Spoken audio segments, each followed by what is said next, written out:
Happy new moon. If you're watching this on or around December 12th, hi. We are in new moon energy as we speak. We have a new moon this afternoon. It's at 3:31 Pacific time on December 12th, and tonight Mercury stations retrograde. So this lunation is extra significant since it's also kicking off a 3-week Mercury retrograde cycle. Mercury is in Capricorn and will be in retrograde motion until January 1st when it stations direct. It will move back into Sagittarius for the last stretch of this Mercury retrograde, and that's important because today's new moon is in Sagittarius at 20 degrees of Sagittarius. And so when we have a new moon, the sun and the moon are at the same degree in the sky. So 20 degrees of the sign of Sagittarius. And today's new moon is interesting because it is, again, this like foreshadowing, speaking to the Mercury retrograde, which begins tonight. But we also have this extra sort of confusing energy with Neptune in Pisces squaring the sun and moon in Sagittarius. So when I say square, that means that the planet Neptune is forming a 90-degree angle to the sun and moon. And that's hard. You think about a square, it's like a sharp straight line, creates this corner, and squares are notably quite harsh in nature. And that doesn't mean that the energy today is harsh, but it just means that there's a challenge. It means that there is discomfort, specifically when it comes to our emotions, our sense of self, our identity, our energy. And Neptune, the planet that's like ethereal, mystic, confusing, disorienting. Neptune can have a very disorienting effect when it's forming a square to another planet, especially to the luminaries, the sun and moon. And because this new moon chart and this new moon in general is occurring just hours before Mercury stations retrograde, that confusing energy is extra present because Mercury retrograde can also be confusing. It can be a time where our mental faculties get a little bit jumbled, scrambled. It can be a time where communication is challenged. But because this Mercury retrograde is primarily in the sign of Capricorn, but Mercury will again retrograde back into the sign of Sagittarius, what's feeling extra confusing is sort of our grip on the material. So that could look like your career, that could look like your money, it could look like your home, it could look like your possessions, it could look like your plans, the sort of material, practical vision that you have for this next phase of your life, especially as we're closing out 2023, looking ahead to a new year.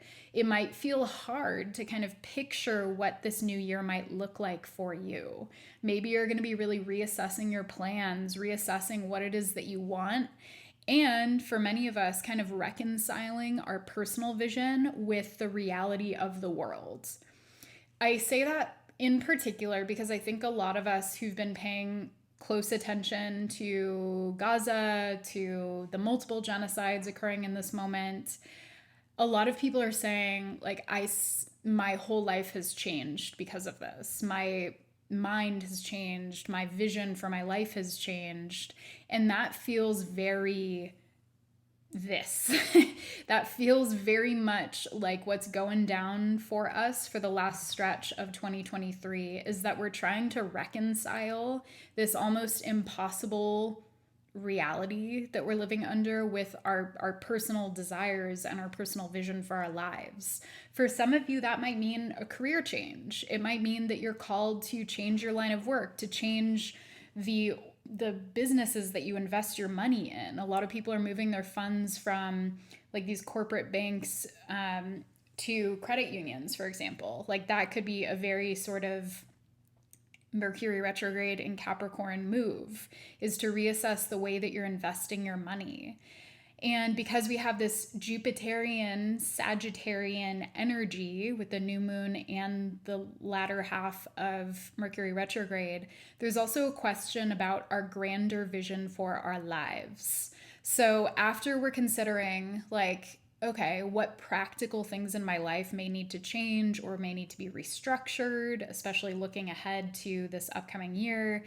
And then when we get into that Sagittarian energy, as Mercury retreats back into Sagittarius, then it's like, okay, but like, what's my actual vision? What is my big picture vision for my life? What is my big picture vision for this world? And on this new moon, it feels as though we're getting kind of a burst of insight into that. But then because Mercury stations retrograde, it's like, oh shoot, I have to be drawn back into the practical for a while. And then I'll come back to this vision in a couple weeks and kind of rethink that. And so there's this like stop and go energy that's coming up, I think. And that's emphasized since Neptune, again, is squaring the sun and moon. We have also this really beautiful aspect between Jupiter and Venus, two benefics, which means that they bestow gifts upon us. And typically, when we have planets in opposition like this, it can create a challenge, like a tug of war between the two. But like between Jupiter and Venus, it's sort of like a sexy tug of war. It's like this desire for like deliciousness. It's very indulgent. So you might be feeling this desire to really indulge yourself on this new moon. I would like, word of warning here is that when Neptune is squaring the sun and moon, that indulgence can lead to dissociation or even kind of like draw you into anxiety. So this is not a time to overindulge, especially in substances. This is a time to be cautious about kind of what you're putting in your body and in your field. And our energy might be thin. So it's just like bolster your energy in the ways that you need to. This would be a great time to take a bath, to cleanse your space, to actually clean and tidy your space if that feels right, because you're likely to feel more sort of on edge or just sensitive throughout this lunar cycle. So I want to get into the cards. I pulled 3 tarot cards. We're looking at the overall energy, our challenge, and a gift that's available to us on this new moon. So to start off, our overall energy is the Queen of Cups reversed. So this is echoing that notion that we're potentially more sensitive right now. A lot of us will be. When we have a new moon, a full moon in general, these lunar cycles tend to draw us into the emotions since the moon is connected to our emotional worlds and the sort of collective emotional body. And so with the Queen of Cups reversed, it's likely that we will experience like a feeling of being emotionally flooded at some point. And again, there are things we can do to sort of like remediate that, like taking a salt bath, like hydrating, like getting extra rest if you can. But again, it's very, very possible and likely that many of us will be feeling more disoriented, more sensitive, more confused. And so giving people the benefit of the doubt and not trying to grasp onto hard facts right now is a good idea, because it's likely the truth is going to elude you. And it's that in part, we have the Devil reversed coming up as our challenge, and this is a Capricorn card. And so the Devil reversed can look like us releasing attachment.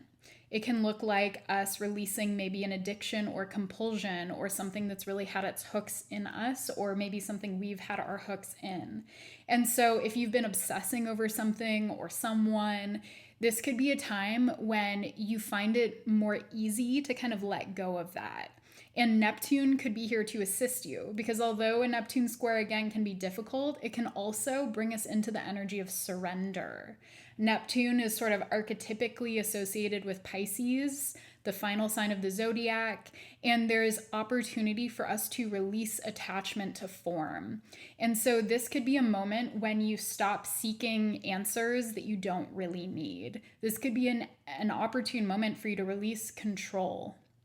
And finally, for our gift, we have the 7 of Swords upright, which is telling me that our confusion right now is actually a gift. It may not seem like it. We may really want the facts. We may really want answers, but our confusion is kind of pointing out the gaps in our understanding of the world. So if something feels confusing to you right now, it's likely that it wasn't entirely clear to begin with. And this transit is just sort of highlighting those gaps in your understanding. And so try not to jump into suspicion or fear, but try to just acknowledge what feels confusing to you, write it down, and come back to it later, maybe closer to January 1st. If you'd like a personal reading, you can find the link in my bio. I offer tarot, astrology, and Akashic Records readings. Take care. Happy new moon.